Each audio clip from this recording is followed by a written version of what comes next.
அனைவருக்கும் வணக்கம். மற்றும் ஒரு எச் சீரிஸ் நிகழ்ச்சியின் மூலமா சந்திக்கிறதுல ரொம்ப சந்தோஷம். வாரம் சூப்பரான ஹாலிவுட் திரைப்படங்களை பற்றி நாங்கள் பேசி வருகிறோம். ஸோ அந்த வரிசையில் பார்த்தீங்கன்னா இன்றைக்கும் நம்ம கையில் எடுத்துகிட்டு வந்திருக்கிறது ஒரு சூப்பரான மாவல் திரைப்படம் தான்.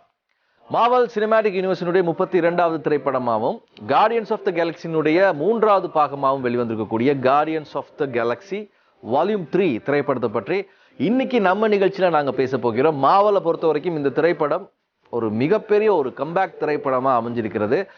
மாவலினுடைய பெருங்காய டப்பால சரக்கே இல்லை அப்படின்னு சொல்லிட்டு எல்லாருமே கலாச்சிட்டு இருந்த டைமில் மாவலை பார்த்தீங்கன்னா அப்படி தூக்கி நிறுத்திய ஒரு திரைப்படமாக இந்த Guardians of the Galaxy volume 3 திரைப்படம் அமைஞ்சிருக்கிறது. ஸோ இது எப்படி அப்படிங்கிறத பற்றி ரொம்ப விரிவாக இன்னைக்கு நம்ம நிகழ்ச்சியில் பேச போகிறோம். வாங்க நிகழ்ச்சிக்குள் போகலாம்.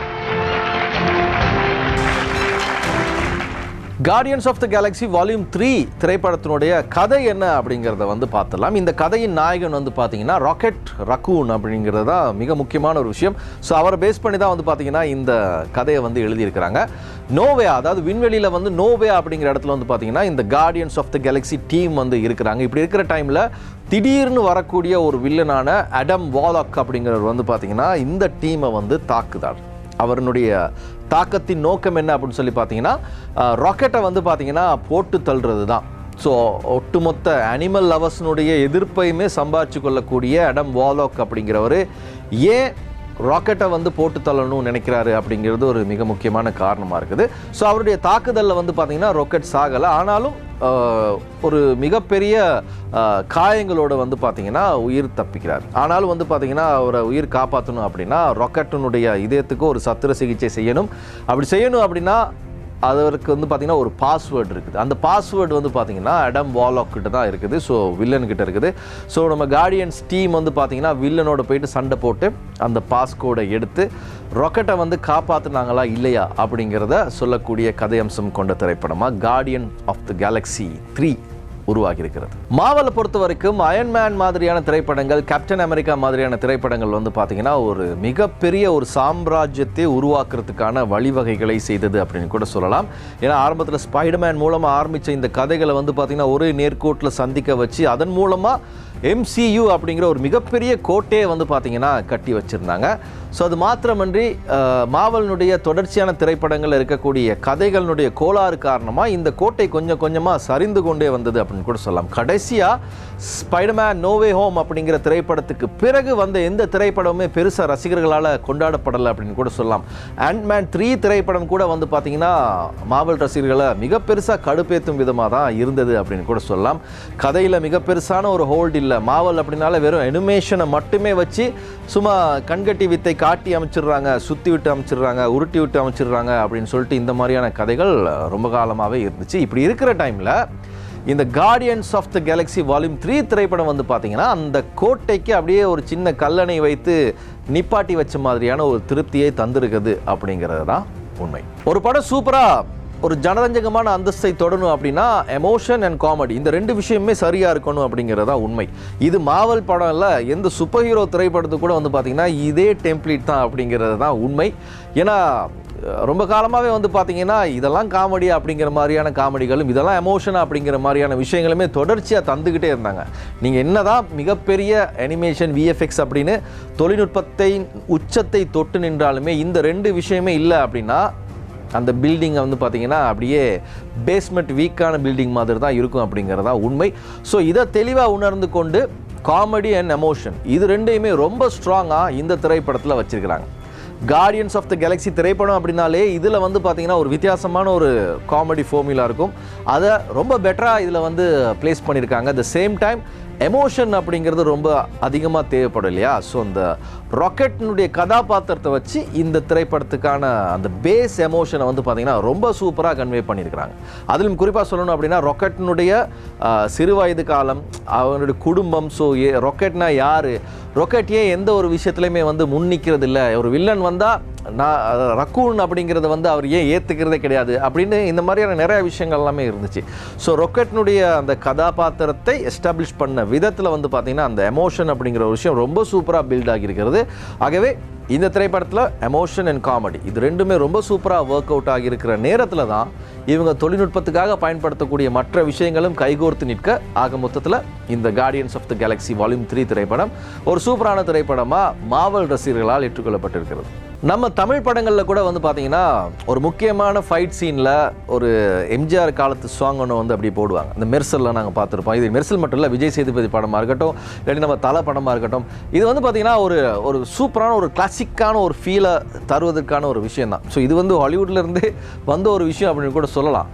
ஏன்னா இந்த கார்டியன்ஸ் ஆஃப் த கேலக்ஸி அந்த படத்தில் வரக்கூடிய ஒரு கதாபாத்திரம் வந்து பார்த்தீங்கன்னா எப்போவுமே வந்து 80s சாங்ஸே கேட்டுக்கொண்டிருக்கக்கூடிய ஒரு கதாபாத்திரமாக இருக்கும்.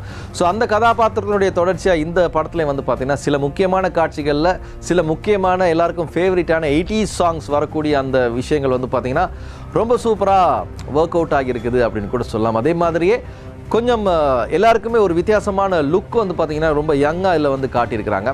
மார்வலினுடைய கார்டியன்ஸ் ஆஃப் த கேலக்ஸி அப்படின்னாலே வந்து பார்த்தீங்கன்னா ரொம்ப வண்ணமயமான செட்ஸ் எல்லாமே வந்து பார்த்தீங்கன்னா இருக்கும். ஸோ இந்த படத்துலேயும் அந்த விஷயங்கள் எல்லாமே வந்து பார்த்தீங்கன்னா ரொம்ப சூப்பராக அமையப்பெற்றிருக்கிறது. இந்த படத்தில் எமோஷன் காட்சிகள் வந்து பார்த்தீங்கன்னா ரொம்ப சூப்பராக ஒர்க் அவுட் ஆகியிருக்கு அப்படின்னு சொல்லியிருக்கோம் இல்லையா. ஸோ அது வந்து பார்த்தீங்கன்னா இன்டர்வல் பிளாக்குக்கு முன்னாடி வரக்கூடிய ஒரு சீன் இருக்கும். ஒரு கல் நெஞ்சத்தை கூட கரைய வைக்கக்கூடிய ஒரு சீன் அப்படின்னு கூட சொல்லலாம். ஸோ அந்த அளவுக்கு வந்து பார்த்தீங்கன்னா ஒரு அழகான ஒரு எமோஷனலான ஒரு காட்சி வந்து பார்த்தீங்கன்னா ப்ளேஸ் பண்ணியிருக்காங்க. அதுவும் இந்த ராக்கெட் அப்படிங்கிற அந்த கதாபாத்திரத்தை மையமாக வச்சு. ஸோ இப்படி ஒரு எமோஷன் ஆடியன்ஸை வந்து பார்த்தீங்கன்னா ரொம்ப சூப்பராக தாக்கிச்சு அப்படின்னா கண்டிப்பாக அந்த படம் ரொம்ப ஆழமாக நின்றும். ஸோ அந்த ஒரு விஷயத்தை தான் இதில் வந்து பண்ணியிருக்காங்க. அதை தாண்டி இவ்வளோ எமோஷன் இருக்கே, மார்வல் திரைப்படத்துக்கே உரிய அந்த மற்ற விஷயங்கள்லாம் இல்லையா அப்படின்னு கேட்டிங்கன்னா அது எல்லாமே இருக்குது. ஸ்லோ மோஷன் காட்சிகளாக இருக்கட்டும், ஆடியன்ஸுடைய பல்ஸை எகிர வைக்கக்கூடிய காட்சிகளாக இருக்கட்டும், அனிமேஷன்ஸ் காட்சிகளாக இருக்கட்டும், இது எல்லாமே வந்து பார்த்தீங்கன்னா ரொம்ப சூப்பராக பயன்படுத்தியிருக்காங்க. ஸோ அது எல்லாமே இந்த படத்துலையும் இருக்குது.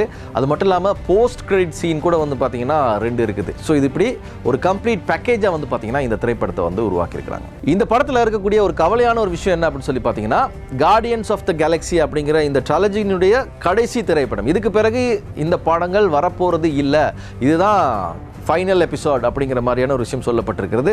அது உண்மையிலே ஒரு கவலையான விஷயம் தான். ஸோ அதை வந்து எப்படி கண்டினியூ பண்ண போகிறாங்க அப்படின்னா இதில் இருக்கக்கூடிய ஒவ்வொரு மனிதர் கேரக்டர் இருக்கு இல்லையா. So super hero Guardians of the கேலக்ஸியில் இருக்கக்கூடிய அந்த ஒவ்வொருத்தங்களுக்குமே ஒரு இன்னொரு கேலக்ஸியில் இருக்கக்கூடிய இன்னொரு கதாபாத்திரத்தை வந்து பார்த்திங்கன்னா லிங்க் பண்ணி விட்டுருக்காங்க.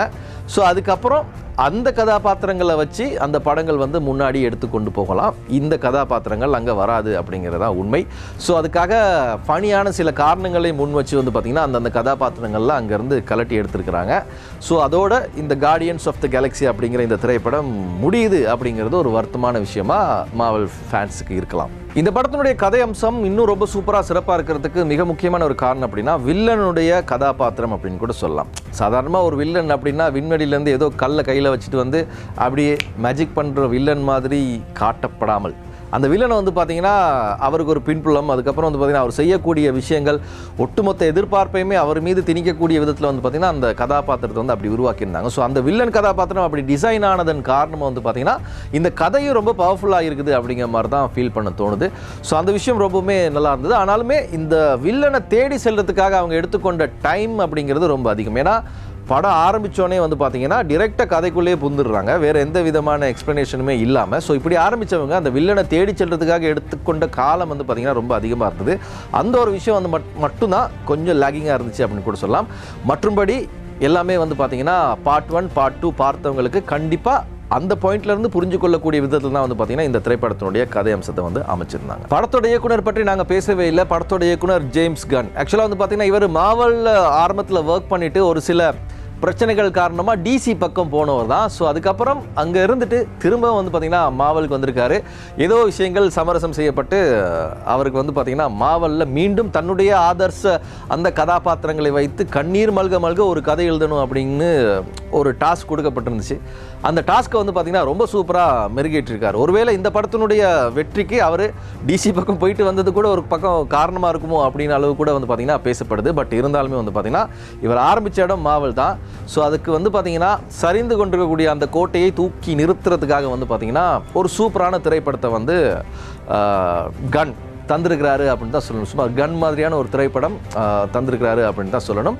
ஆனால் கார்டியன்ஸ் ஆஃப் த கேலக்ஸி திரைப்படத்தில் இருந்த கதாபாத்திரங்கள் எல்லாமே மற்ற மாவல் திரைப்படங்களில் இடம்பெறும். But Guardians of the Galaxy அப்படிங்கிற திரைப்படத்துக்கு இதுதான் எண்டு கார்டு அப்படிங்கிற மாதிரி தான் திரைப்படத்தை வந்து முடிச்சிருக்காங்க. பட் உங்கள் ஃபேவரட் அந்த சூப்பர் ஹீரோஸ் எல்லாமே வந்து பார்த்தீங்கன்னா இதுக்கு பிறகு வரக்கூடிய மாவலினுடைய எல்லா திரைப்படங்கள்லையுமே இருக்கலாம் அப்படிங்கிறது தான் இப்போ இருக்கக்கூடிய ஒரு ஆறுதலான ஒரு விஷயம். ஓகே வியூவர்ஸ், இன்னைக்கு எச் சீரிஸ் நிகழ்ச்சியில் ஜேம்ஸ் கன் அப்படிங்கிற இயக்குனருடைய இயக்கத்தில் அண்மையில் வெளிவந்திருக்கக்கூடிய Guardians of the Galaxy volume 3 தமிழாக்கம் திரைப்படத்தை பற்றி இன்னைக்கு நாங்கள் பேசியிருந்தோம். ஸோ மாவல் ஃபேன்ஸ் எல்லாமே வந்து பார்த்தீங்கன்னா அப்படியே கொஞ்சம் கொலரை தூக்கி விட்டுற அளவுக்கு வந்து பார்த்தீங்கன்னா ஒரு நம்பிக்கை தந்திருக்கக்கூடிய ஒரு திரைப்படமாக இது அமைஞ்சிருக்கிறது. ஸோ அதே நம்பிக்கையில் வந்து பார்த்தீங்கன்னா நாங்களும் விடைபெற்று செல்ல போகிறோம். மீண்டும் அடுத்த வாரம் இதே மாதிரி ஒரு சூப்பரான ஒரு திரைப்படத்தோடு உங்களை சந்திக்க வரும். Until then, this is Saran Jitendra signing off from H Series.